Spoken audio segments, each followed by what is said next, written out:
sort of serious beef wine and shenanigans tonight, folks.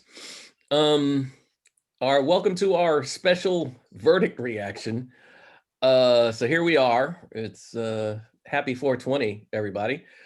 So Derek Chauvin, guilty. I'll start off right at the gate. I'll just say I'm relieved. I'm also cautiously well, I don't know, optimistic is not the word. Optimistic certainly isn't me. But while I figure that out, I'm going to pass it off to my co-hosts. Mark Abbott, what are your thoughts?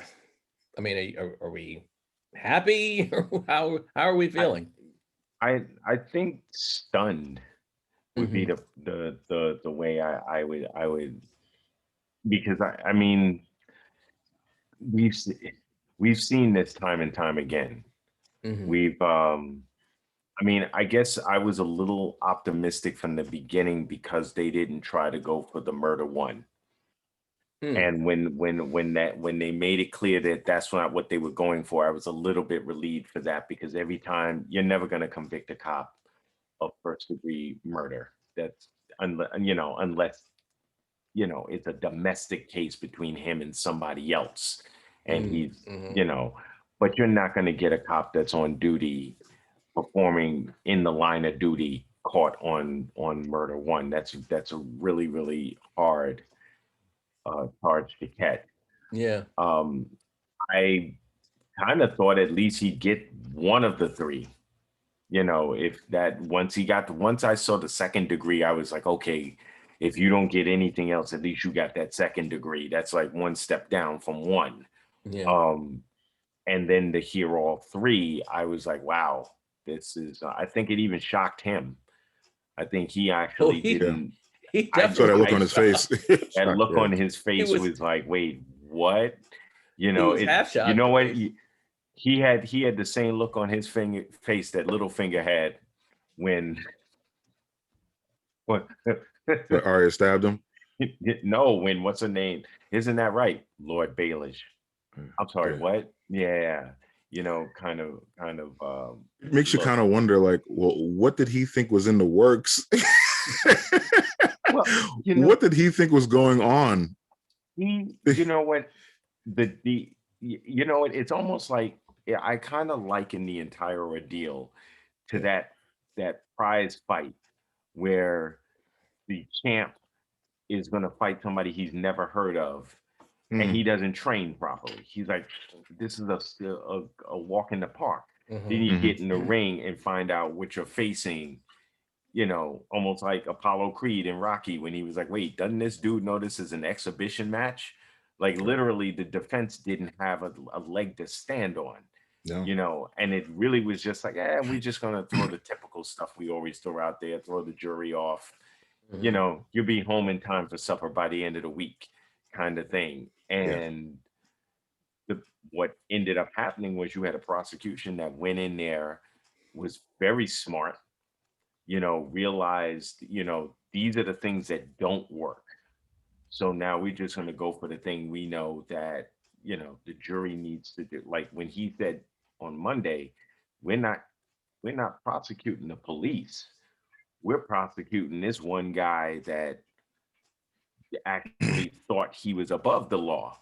So that's the focus here. And I think that those kind of things are game changers in the court, because, if it had happened here in New York, it would have been, the cop did this and the cop did that and the cop. And at some point, the people in the things like, well, we can't convict the cop. They're not going to try. So the prosecution did its job, which is important. And also they had to maintain the fact that they have to keep their relationship with the police when they have other cases coming up. So they can't really go in there and crucify the police force and then next week be like, hey, Bobby, I need that, that arrest case. The file on the Ramirez case. Yeah, like which case would that be? So it's like, fuck it, Bobby, do your fucking job. Give me the fucking files. How about that? Yeah. In a theoretical sort of starring Mariska Hargitay and Christopher Maloney world, yes, yeah, I guess I would imagine that's how that would play out, Kirk. But well, Kirk, let me ask you this: would we have a conviction without phone camera footage? No, straight out, absolutely not. I was watching real quick on YouTube,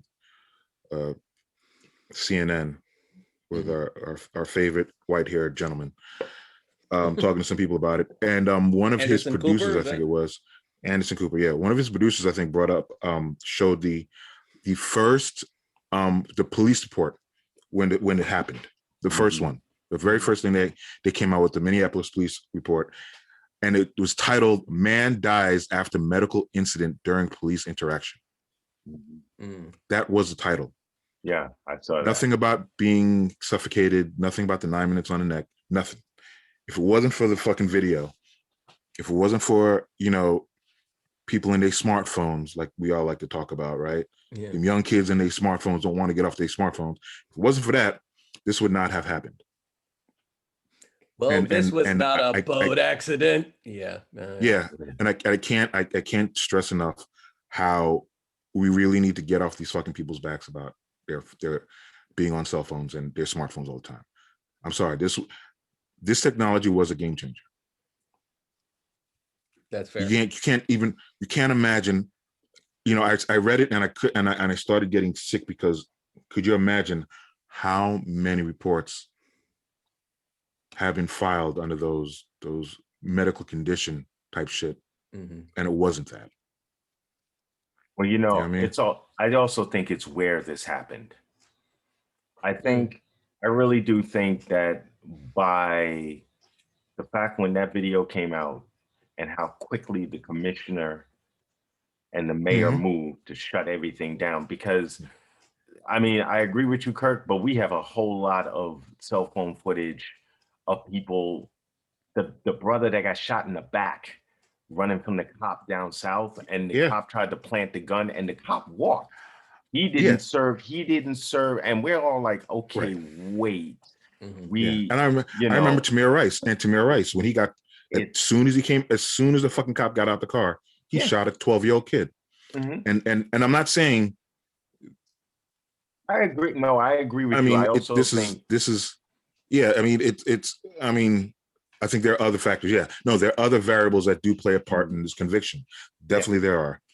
One of them being the protest that we were having through this entire last year, right? Yeah. Somebody having the idea that, we need to fire him now because this doesn't look good at all. To go back to what you were saying, Mark, they're not convicting a cop. But if he's fired, if he's let off the force, right? That's a different thing. Only thing. I do wonder though, because it has not come up. Yeah.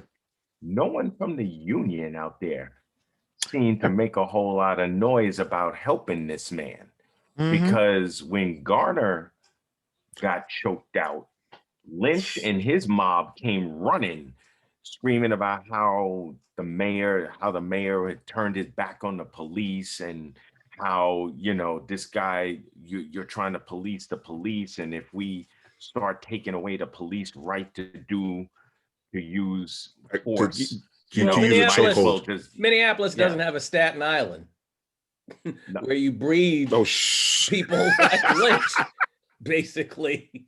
That's probably. We ever heard? That's we ever heard from him? One. We ever heard from him? His dumbass since the June 6th riot.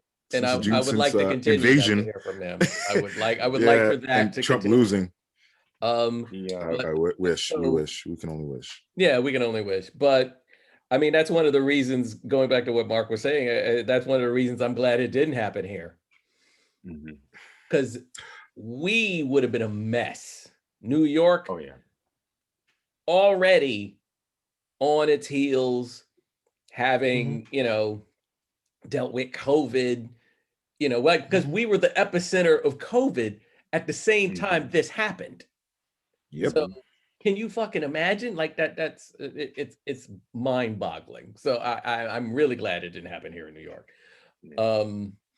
That being said, so not very far from where George was murdered, Dante Wright. Dante Wright. And I'm like, it's like, really? And then not only do they murder this boy, does a 26-year-old veteran claim she has gotten her gun confused with her taser, so it's like gun, taser, it's like you've gotten these two things confused. But then on top of that, then you guys fly a gun, taser. Right. Yeah. Then you guys fly a blue and black flag. Yeah. Like what? Yeah. Like what is seriously? Somebody needs to just walk up there with a big sign that says, "What the fuck is the matter with you guys?" Yeah, we did. It's called Black Lives Matter. Yeah. Put a little BL because in they act like because they act like it don't matter. Our lives don't matter compared to the police's autonomy and their power. And it's kind of like children. You know what? They need to be a CLM. Children's lives matter. Anytime there's another fucking shooting like Sandy Hook and kids are fucking dying because of fucking gun violence, and the NRA just wants to fucking dig their heels in. They need to really just like children's lives matter. Yeah, the only good thing that's come out of all of that, of course, is the fact that the NRA is finally like, it's on its heels, financially at least. Yeah, financially, yeah. But the worst part about it, so fucking Tennessee the governor of Tennessee is gonna sign a fucking bill that allows anybody to have a gun, carry a gun anywhere, wherever, without a permit. Yeah, without regulation, no permit. But I bet that would stop if a bunch of us moved to Tennessee. Mm-hmm. You know what? Black folks is everywhere. I bet you they are. Not that I'm saying I'm going to Tennessee. I have a feeling there's black folks everywhere, and there's some black folks in Tennessee getting their guns together now because them white folks is coming for their churches. Yeah. Right. It's you see how Tennessee's gonna look. You know what? It's not even Tennessee. I'm sorry. I take it back. I'm gonna see how Tennessee probably gonna be all right. It's the other states surrounding Tennessee and the major urban centers around Tennessee that's going to really feel it. All right. Yeah. You know what I mean? Because that means easy to acquire guns to go across border. Oh shit, yo, you need a gun, man? Go to Tennessee. You can pick up a whole shitload and come back and show us how capitalism is at work. Sadly enough, that's how drug dealers in New York used to get armed up. They used to drive down south. And as long as you did the speed limit, most of the time you make it back. Next thing you know, that's how Chi-Town gets. That's how Chi-Town gets its cash. It's cachet. I mean, I know now they're talking about the George Floyd law that they want to pass and this national police reform. And it's as much as I've been screaming and hollering that they really do need to have some kind of blanket reform that governs everything. I think one of the things that needs to start happening with these kind of these jobs, they really need to start psychologically looking at the people who join the force at this point. Because you've got two, from appearances, I can only say from appearances because I don't know. The thing with Eric Gardner, that dude literally looked like one of those, I work out 5 days a week. I'm this, that, the other thing. And now I'm going to be the short dude to take the big man down. Watch me how I take this guy down because, even at the end of the day, the commissioner is sitting there going, well, he used an illegal chokehold. And I'm going, okay, so there's three things wrong with this. One, if it's illegal, who taught it to him? He didn't learn that. Somebody at the force showed him how to do that. Two, if it's illegal, why is he still working?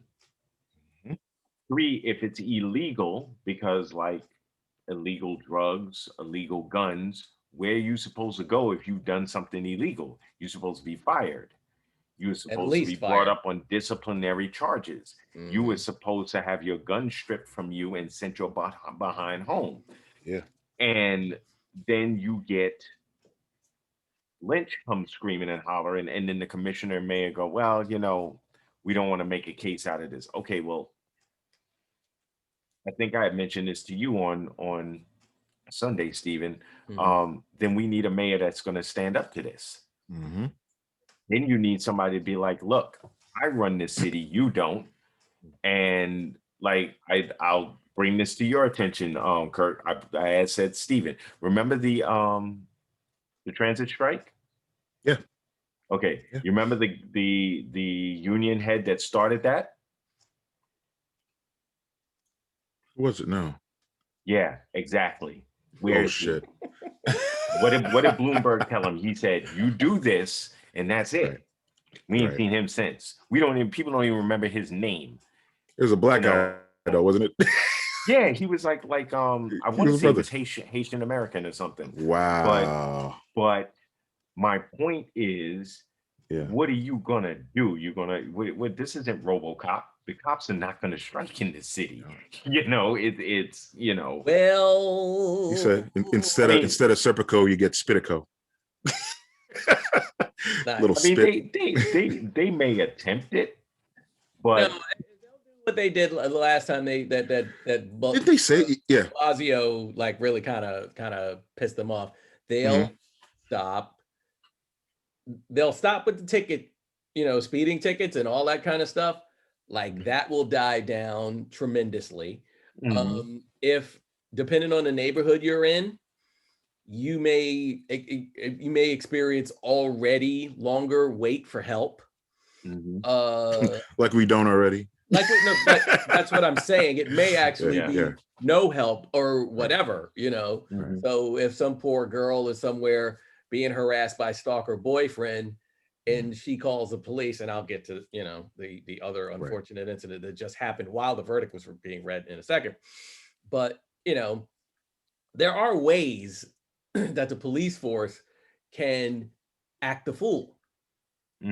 Like it can, outside of what we've been talking about as far as shooting innocent people, there are other little ways that, the police force can, just fail us. I having gone to work a lot recently, going into the city and whatever. Are you bragging? Shut up. I was messing you.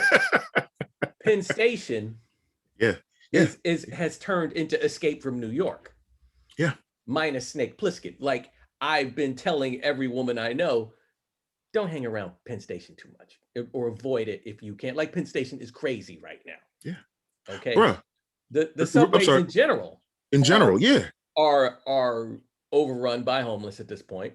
And if I see a police officer, they're usually just kind of like standing around looking buff, and that's not to say that they're all out sort of shirking their duties because they're uptight about, the whole defund the police talk, but there's definitely been a mood shift, especially since the pandemic.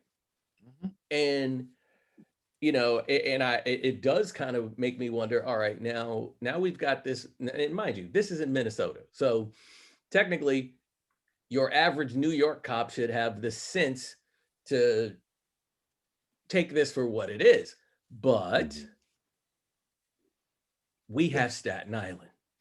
So and Kips Bay. And Kips Bay. And Bay Ridge. And Bay Ridge. And Bay Ridge. Which breeds to Mark's point about, I'm buff, I'm this, I'm that. It breeds a certain kind of guy, I just saw a video, speaking of guys being overly, machismo and unprofessional. There's a video out now of a guy doing this martial arts routine with 2 nightsticks. And not only is he in full uniform, full on martial arts, like a full on kata with nightsticks. And somebody actually added the theme to Mortal Kombat to the video.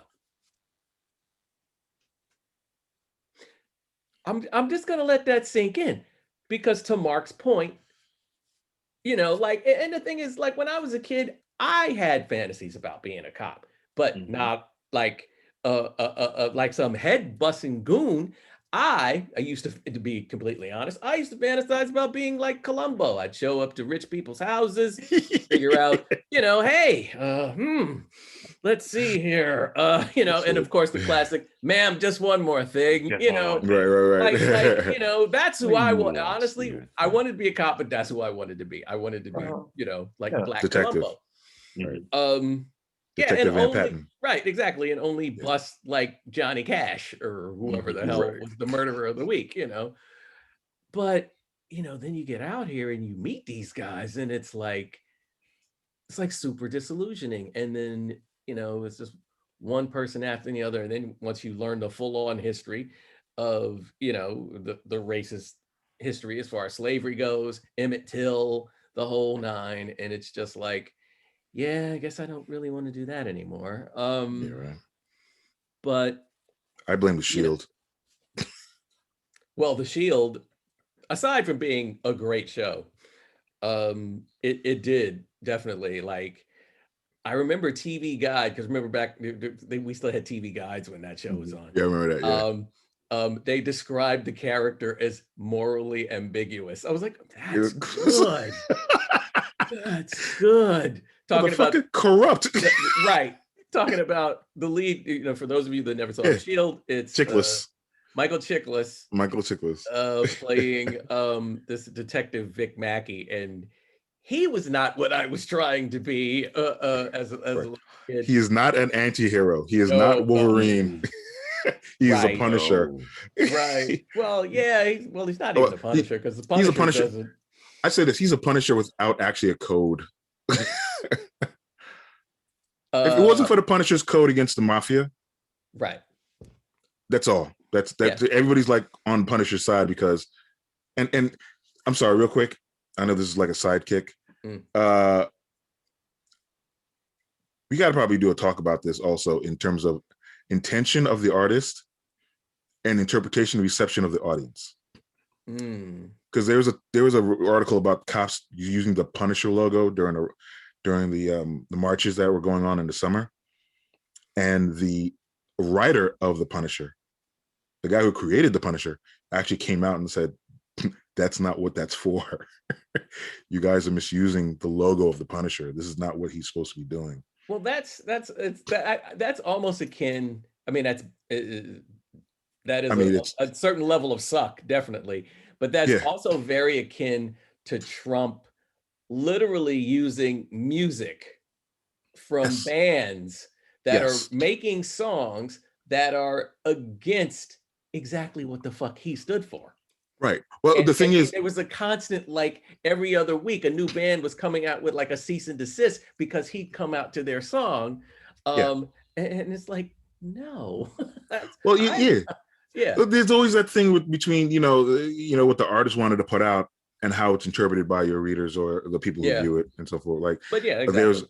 There was a funny thing about the Dune, and that Herbert's Dune was actually an allegory against, like, Muad'Dib was actually supposed to be the bad guy, even though he's the protagonist, because he uses the Fremen to gain his revenge and become a god. And it's only in the second book, you get into the second and third book, where he starts to regret that, because they become a fanatical organization that starts worshiping Muad'Dib and in turn destroying their culture. Right. And you know, we all, you know, look at Dune, watch the movies Dune.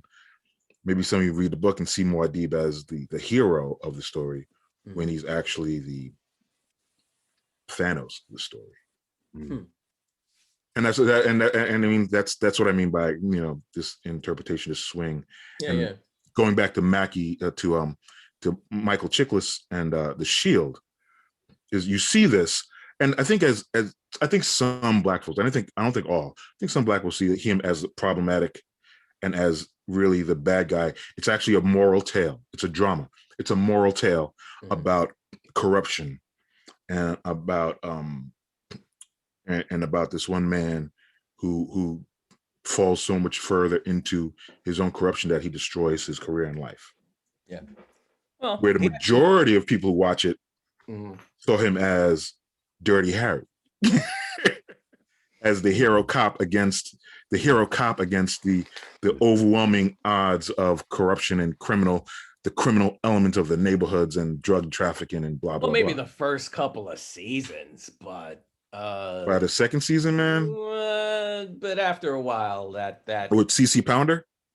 Oh yeah, what in the first season he was the? What are you saying? This in the no, I'm first saying couple the of first seasons. couple of seasons, I could see you making that point, but there's after I want to say mid.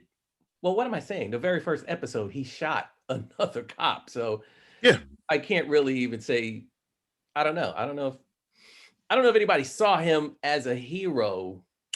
You know what? I guarantee you, there are people on the force. Oh, on the force. On the force, yeah, there are people. That's a whole. Well, it's a whole and other thing, especially since that's kind of like what matters. Terry, that's what matters. The guy he shot was apparently trying to snitch him out, but right. I mean, if you look at it, I mean, that's what matters, doesn't it? It's a cop show. Right. Yeah. I mean, what we think about it don't matter. Well, I mean, I don't know. We're the viewing public too. I mean, it's a TV show, not we're the black viewing public. For if we were, if we were so important, Breaking Bad wouldn't be just all about white folks getting this shit on. Well, that's also geography. I don't know too many of us that are. Remember, black folks is everywhere. There's niggas in Nebraska. There's niggas in Nebraska. Yeah, and hopefully the two of them are watching Beef, Wine, and Shenanigans. Yeah, I hope they're hanging out. Ray's okay with them. I did want to bring this because I was looking it up while y'all were talking. So last year, to my point, last year, New York Times had an article said State Attorney General calls for stripping New York Police Department control from the mayor. He has control over the police. The union doesn't. So so to your point, Stephen, the reason why shit slowed up because he's a punk, and that's like working for someone, having a boss who lets all the lazy workers get away with whatever they want, and they punish you for coming in on time. Yeah. That way, because I was trying to figure out, I'm like, because what happened in Minnesota, because I don't think this is like a one-time thing.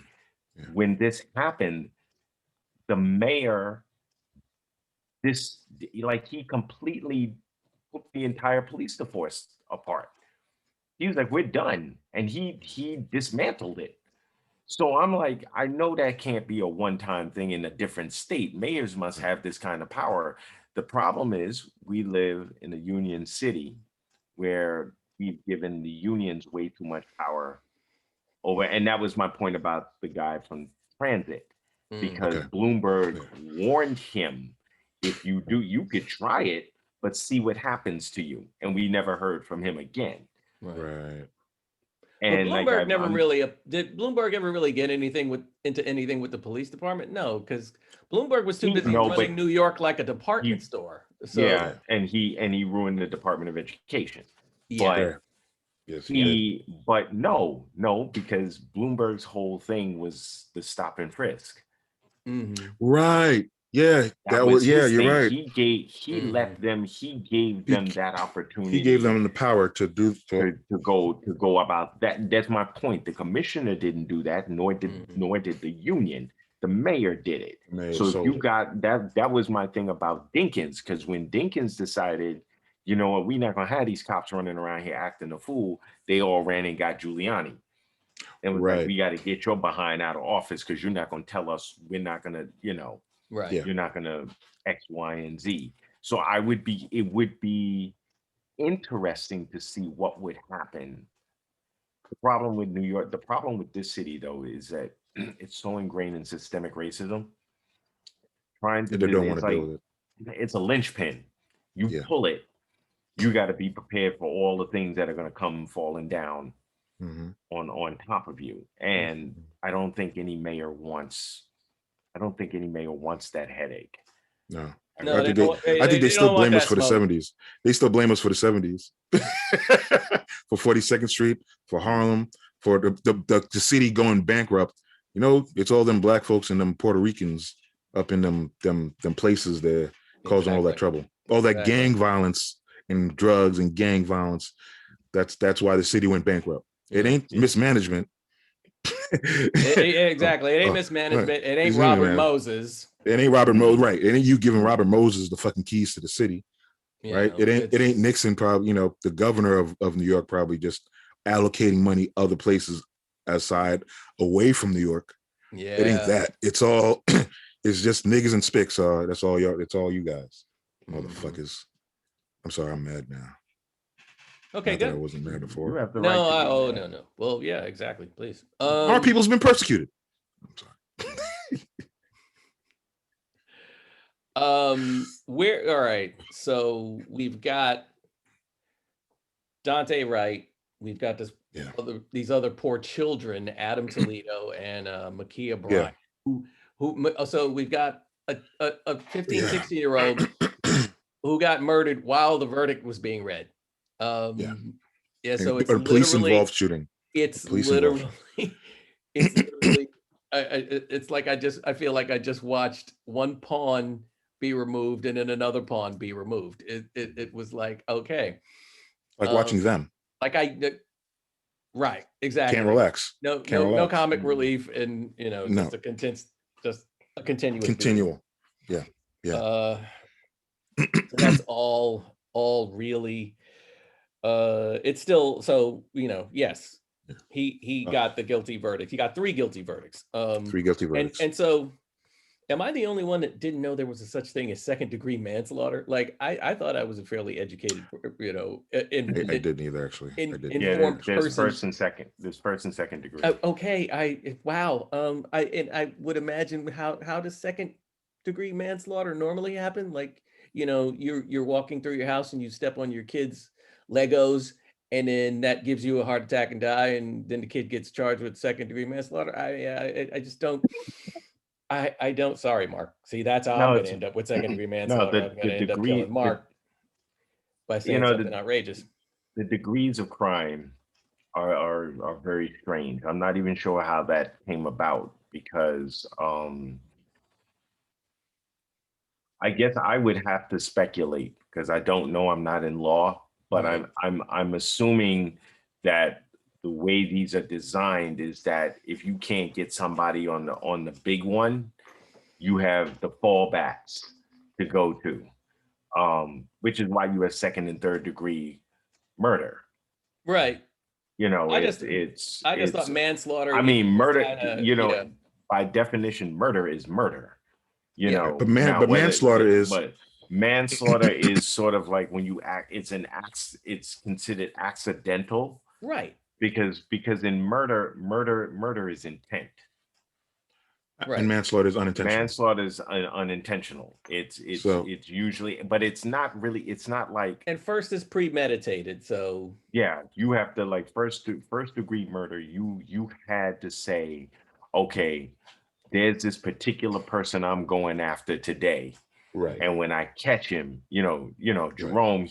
When I see Jerome. These are the things I'm going to do to him. And I've got all the equipment in my car to specifically do this particular bodily harm to this guy.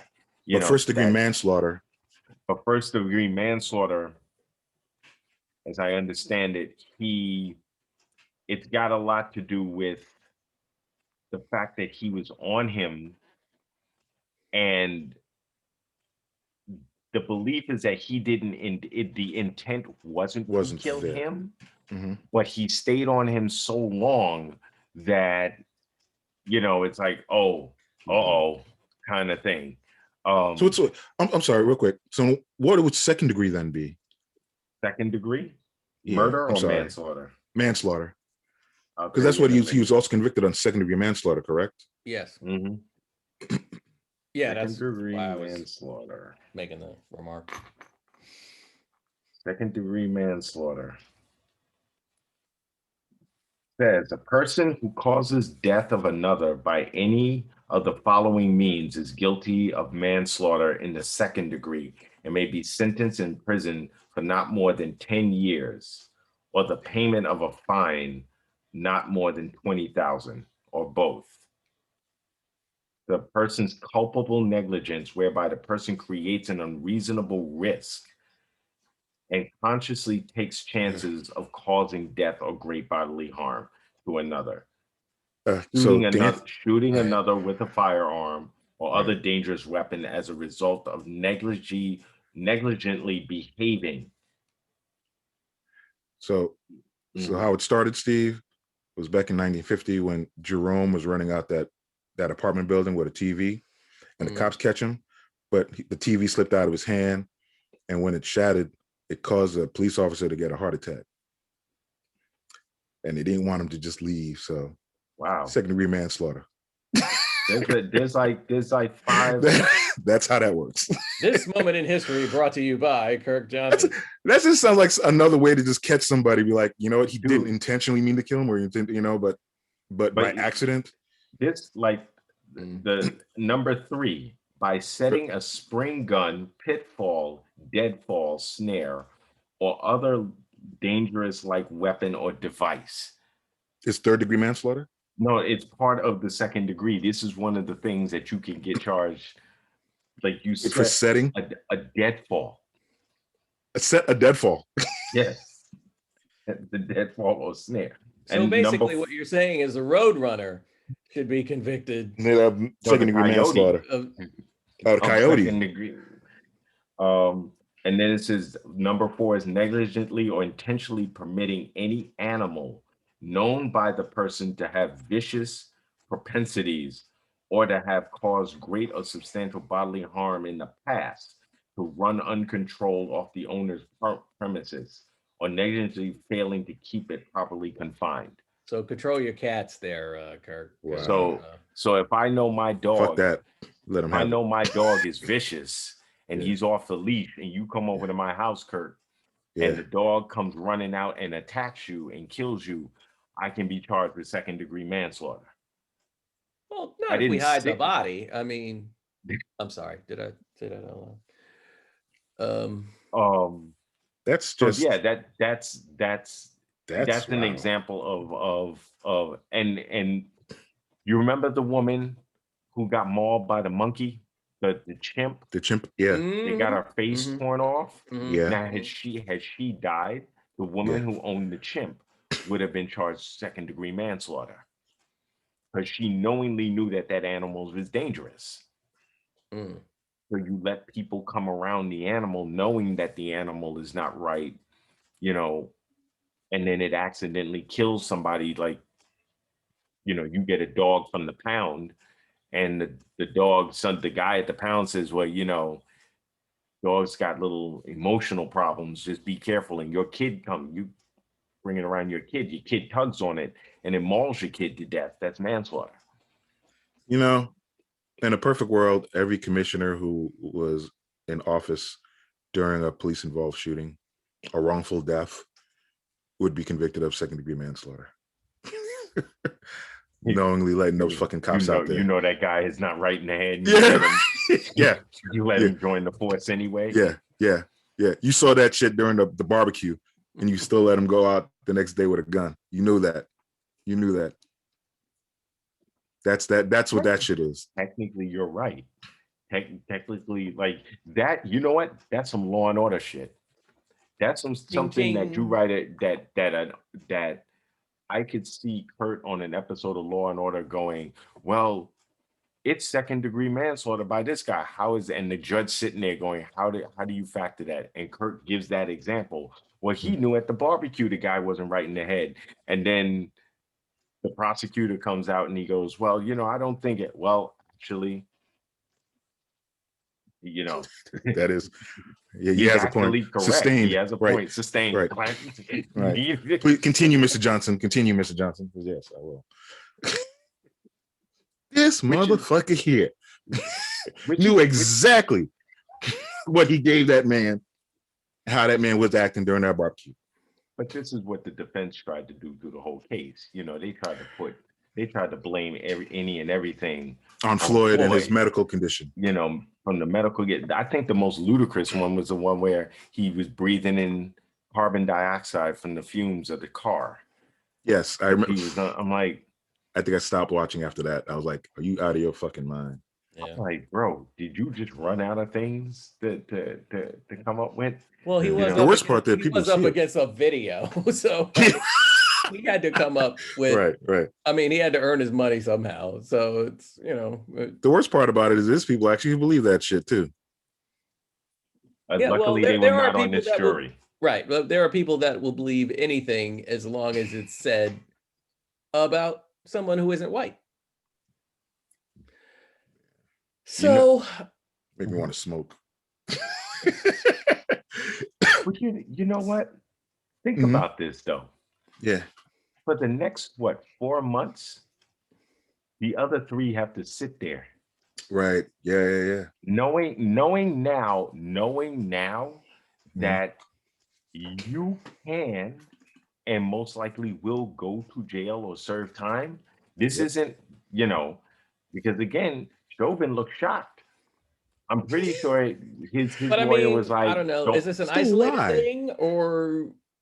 We'll see. I mean, and the other thing is we have yet to see the sentencing. Yeah, I was going to ask about that. That's a whole other ball of wax. And that, I'm sorry, that judge did not strike me as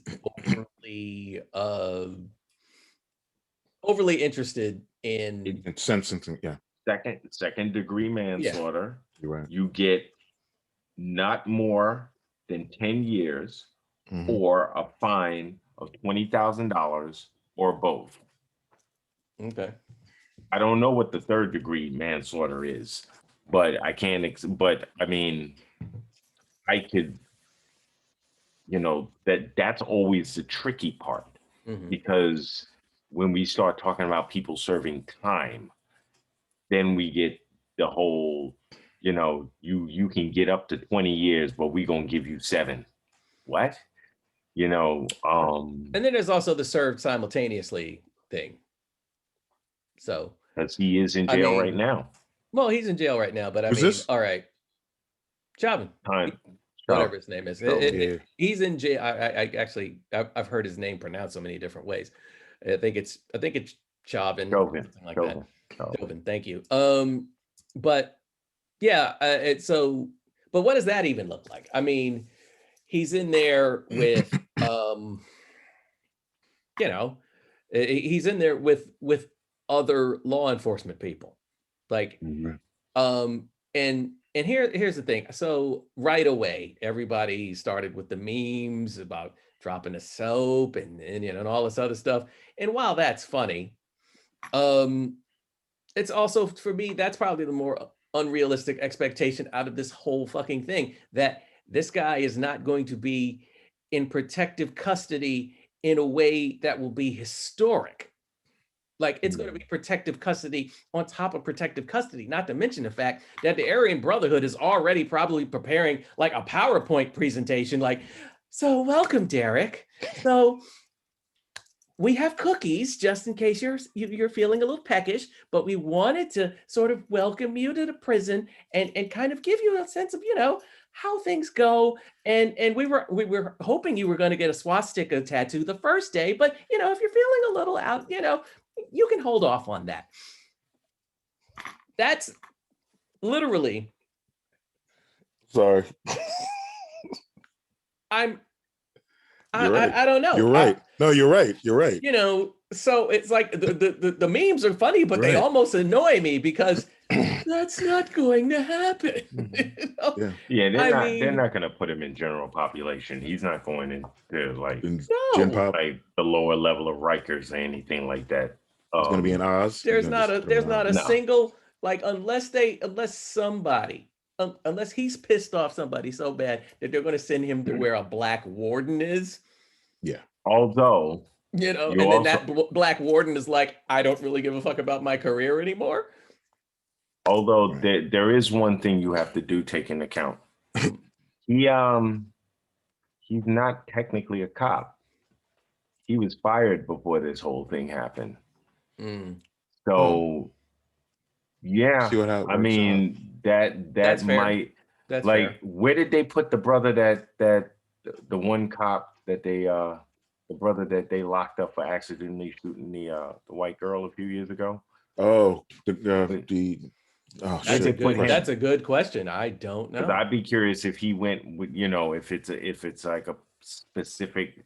I mean, it's probably jail, but they probably have a specific area where they put keep that brother law or former law enforcement people because of the simple fact that and he's one generation removed from East African family immigrants, so they put him in Gen Pop.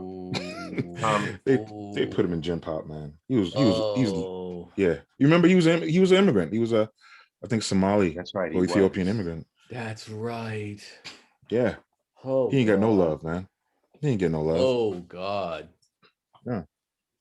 Oh. I mean, I would be. That gives me chills. It's not a federal case, so they're not going to put him in Club Fed. So there is a good question. There probably is a section of the prison system where they put cops who have broken the law and they had to lock them up for various things. It doesn't necessarily mean he shot somebody. Could have been a drug. The guy who went too deep undercover and thought, now he run the streets and. Now I had to take him down and, that is a good question as to where they might put him. We won't know where he is. They won't tell the public because, no, they won't. Dude, that'd be the first time dudes are trying to break into jail. You're right. They're not telling that. They're not telling the general public any of that shit. But I mean, there's only so many places he can go too. I mean, I mean, primary place, I guess, would be in Supermax, but yeah, it's hard to say. It's hard to say, and it really hinges on what this judge does. And because I personally have a very bad read on this judge. I don't know how everybody else feels, but he did not. He just didn't strike me as overly concerned about justice. No. So we'll see. We'll see. I would have actually liked to seen his reaction to the verdict because all the cameras were on Derek. Him sitting up there. Oh shit! You mean I got to come up with a sentence for this? God damn it! Nah, he was the one that Javon was looking at when he made that look. Like, I'm surprised. He was like, I'm surprised too, nigga. Right. They both literally like this. I still don't know why. He's like, why are you surprised?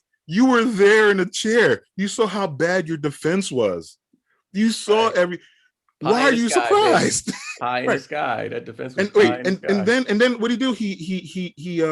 He refused something. He refused. He didn't take the stand. He didn't take the stand. Right. He didn't take the stand. He refused. So pleaded the fifth on a couple of things. So there's something that's like you thought there was something else that was going to go down that was going to help you. In this case, he thought it didn't happen in there. He thought somebody was going to do reasonable doubt. Reasonable doubt. That's what, because basically the defense knew when they walked through the door they had no case.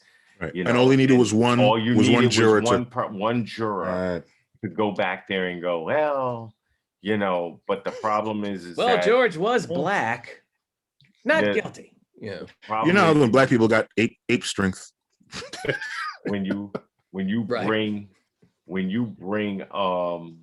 you call it, when you pay a doctor to come on there to basically say the lies that you want, and the prosecution makes him doubt his own testimony.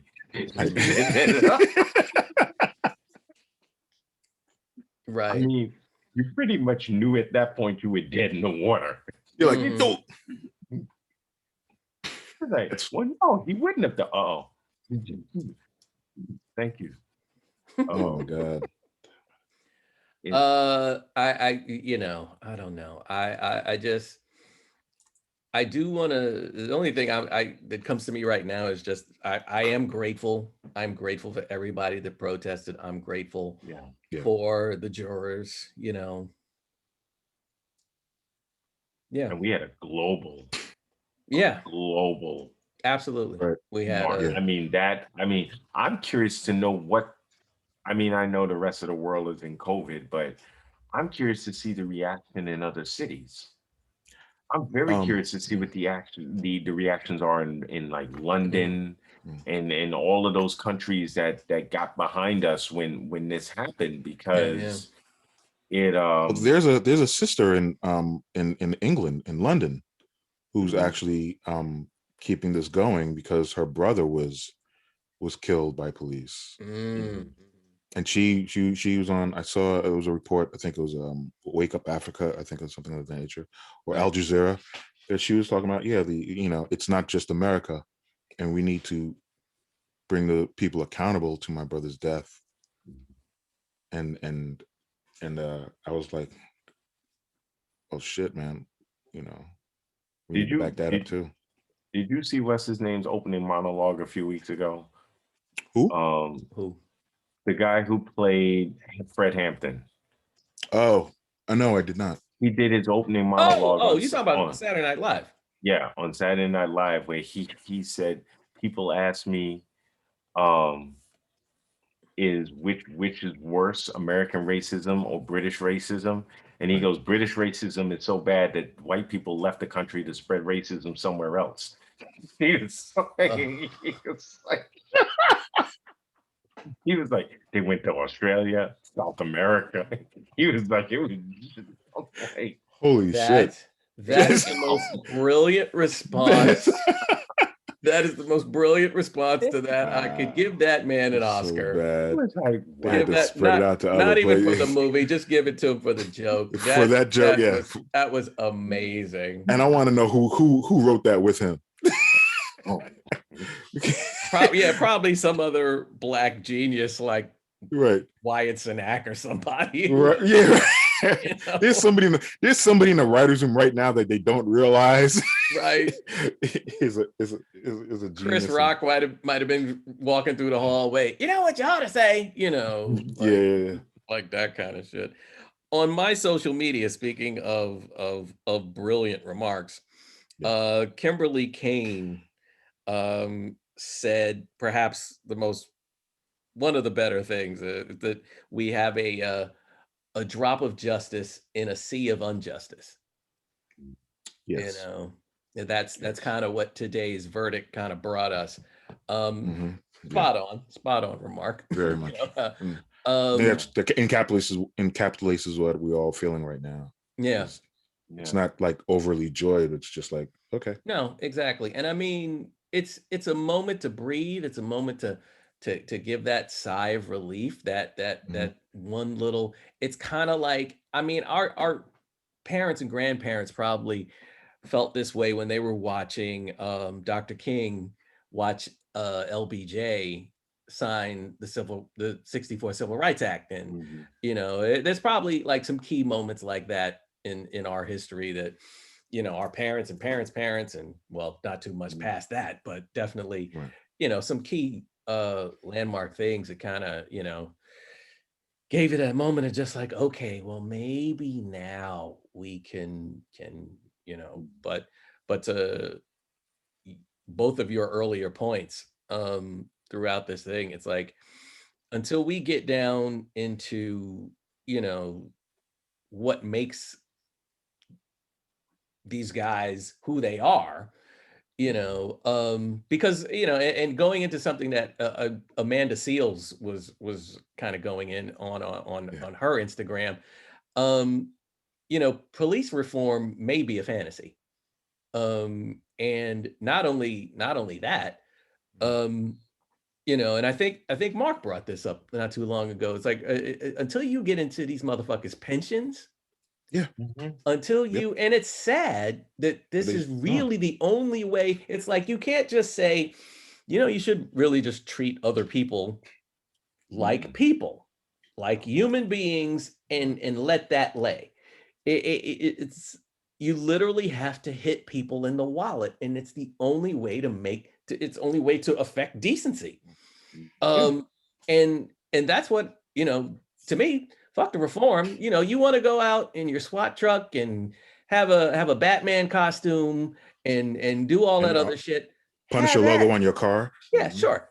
Have at it. Knock yourself out. If I was feeling half a macho dickhead, I'd probably put a superhero logo on my car too.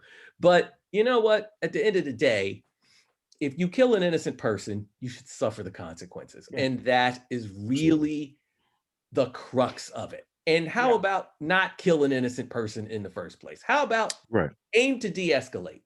Just do your actual job, which on the car, above the Punisher logo, says protect and serve. Right. And that's Put faith in the bulletproof vest that you keep wearing. Right. If that be exactly. The case. If that be the case. Exactly. I mean, at the end of the day, Mark should be mayor. That's basically what it boils down to. That it boils down to. I mean, and yes, it's a TV show, but like we said, what happened on Falcon and Winter Soldier? The last thing they said to him was, "And your pension is revoked." That was the nail in the coffin. Now I have nothing. And that's the thing. It's like they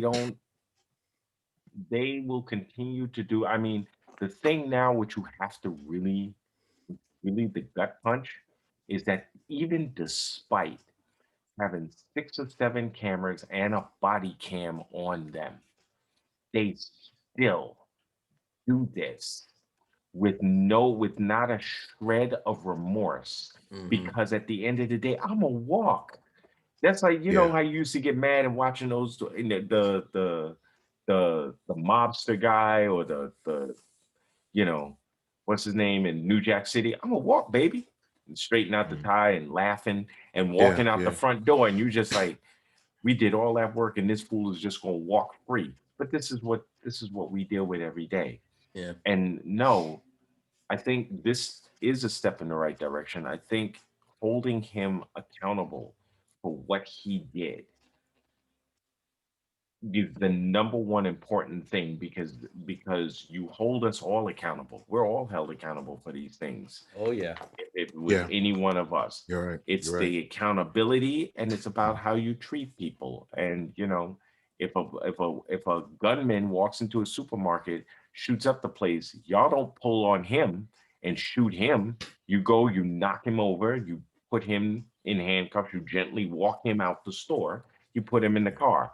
Brother selling cigarettes on the corner, you got to choke him out. Yeah. There's something mentally wrong with people like that. Agree. You're absolutely right, Mark. Yeah. Yeah. Like that. Yeah, that's spot on. So anyway, thank you, fellas, really. And I should point out, this was actually Mark's idea, that we knocked this down, because we were so busy talking fantasy stuff in our previous episode that we forgot to we neglected to address some real life shit. So we did that. When you see us again, hopefully we can be back to our jovial selves, still just as cynical and angry, but definitely with more cheerful shit to talk about. And that's it for this special verdict reaction edition of Beef Wine and Shenanigans. As always, I want to thank my 2 compadres, Kirk Johnson, Mark Abbott. You'll be checking us out on Roku pretty soon. Very interesting development that we'll explain a little better when time allows. That's it for us, though. We're checking out, and we love you. Keep the faith, everybody. Yeah, stay strong, stay safe. Please.